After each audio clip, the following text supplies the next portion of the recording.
Comic book and manga fans, this is H. German from Sigma Comics, and we're back again with another great video. And this time we're talking about our recap of Fan Expo Cleveland. What a great time we had, and I can't wait to tell you all about it. Before I do, I got to take a swig of the old Calico mug. There's a little Calico cat. Good as always. We have to, of course, tell you who we are and what we do. We're Sigma Comics, and we're dedicated to the fight against animal abuse through comics and manga. On our website, Justice for All, sigmacomics.com. You're looking at some great comic books here. Issues 1 through 8 of Here Comes Calico, collected as well in this beautiful 240-page trade paperback called Calico Street Math, available in a collector edition as well. And we have manga, and we have merch. We have it all. We fight for animals through comics and manga. So, how did it go at Cleveland, at Fan Expo Cleveland? It went super, super well. This show was great. Last year in 2024, I met Danny Trejo there. He actually stopped by our booth. What a fantastic guy! And I joke with him because, he's of course Machete, the wonderful actor Machete, and our guy, the Calico, fights with a machete. So it made for just a wonderful conversation. And he, of course, is known for his tough guy, portrayals in the silver screen. He has just an enormous track record of putting out just movie after movie after movie. And it was great to meet Danny Trejo there in Cleveland last year. He's another great supporter of the fight against animal cruelty.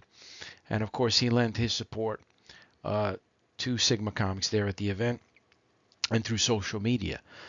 So this year, 2025, we were there. We were actually in the same place. I'm not sure if Danny was there, but we were so busy. We did have the bigger booth in Artist Alley, and whenever we have the bigger booth, it's a lot more work to run the show because there's a lot more real estate that you have to sort of be covering, and more people coming at you. And I did this show alone, so it's always extremely busy when we have that type of scenario. And as expected, for this show, typically I would bring 2 large suitcases for the shows, and you're talking about anywhere between 100 to 125 pounds. That's right out the door this year. Because we're doing so well at these conventions, we need to bring 3. And in that scenario, what we're really bringing is upwards of between 180 and 200 pounds. 150 and 200 pounds. It is a lot of weight, but we got to do it because our mission is very important. And the truth is, the demand is there, and we're happy to serve it. So that's exactly what happened. The assessment going into the show was that we needed to come in comic book heavy, and we did. Every region is very different. I wouldn't say very different, but some regions can be very different. For instance, we came back from Seattle a couple weeks back there. And that is definitely a very manga heavy show. It is on the West Coast. There is a very strong Asian influence there, an Asian cultural influence there. So we knew going in that going in heavy with the manga was the right decision, and it certainly was. For Cleveland, the decision was made, even though it tends to be a bit of a younger crowd there in Cleveland. We still wanted to make sure to bring a very healthy amount of comic books. So, we kept that at around the 60 to 40 ratio, more comics to manga, and it paid off well. In fact, we almost sold out there. If it was the previous, 100 to 150 pound comic book limit that we usually go with, we certainly would have sold out. But because I showed up there with 3 very heavy suitcases, we didn't get the sellout. But it was really close. The suitcases were extremely light. One was completely empty.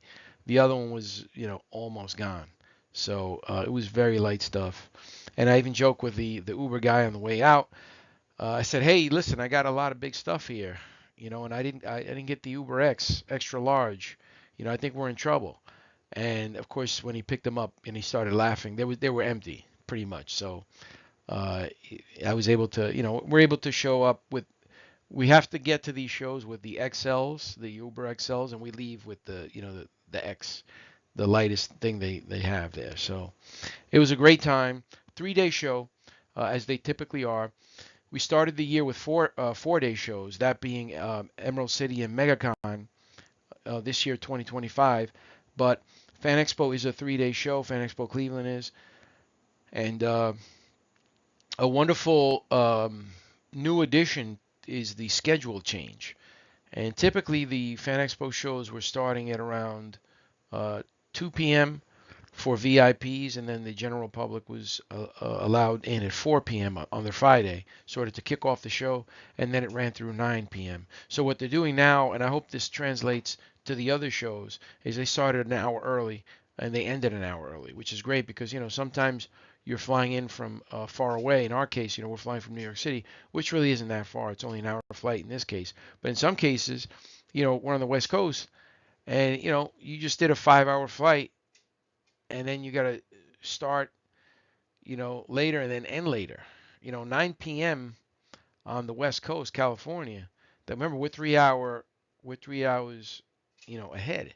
So that is just a killer, killer, killer schedule to get accustomed to right there on the first day. It's just really bad. And then of course, you sort of power sapped or power tapped for the weekend. I mean, we still do it, but man, thank you to Fan Expo team for realizing for making that change because it can get pretty rough on the first day there of the show. I know why they do it. It gives uh, people more time to show up at the shows on the first day. Those people that might be at work on Friday, but and of course it gives people more setup time as well. So the reasoning, the rationale for Fan Expo doing this, starting the shows at 2 p.m. on Friday and then letting them run through 9 on the first day is totally understandable. But the truth, to be quite frank, very happy and excited to see this new schedule, to have them start at 1 o'clock instead of 2 and have them end at 8 p.m. instead of 9 because it's great for us health wise run this show. So not as power tapped throughout the weekend. So as far as the show, it was really good. We sold incredibly well. Saturday was just a phenomenal day. The Friday there was a bit light um, for what we like to see. Actually, it wasn't really light. It was the traffic was actually pretty good. It's just the amount of people that were coming to our booth was a little lighter than I like to see. But Saturday was just absolutely it was gangbusters. It was just crazy. I even said at one time, I said, man, if this keeps going the way it's going, we're gonna sell out early on Sunday. But slow down a bit.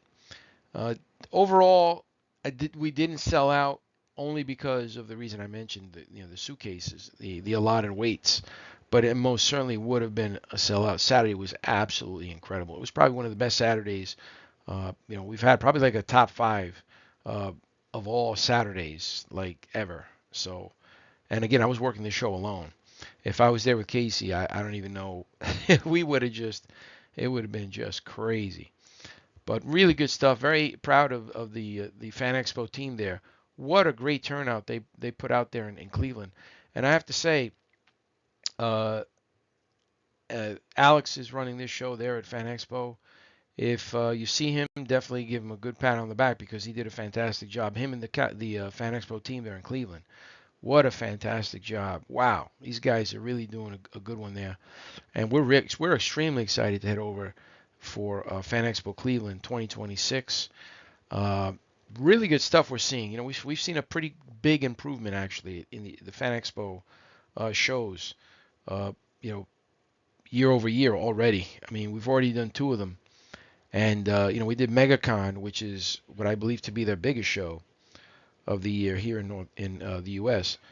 and just fantastic. That being a 4 day show, this is a 3 day show. Unbelievable, good stuff.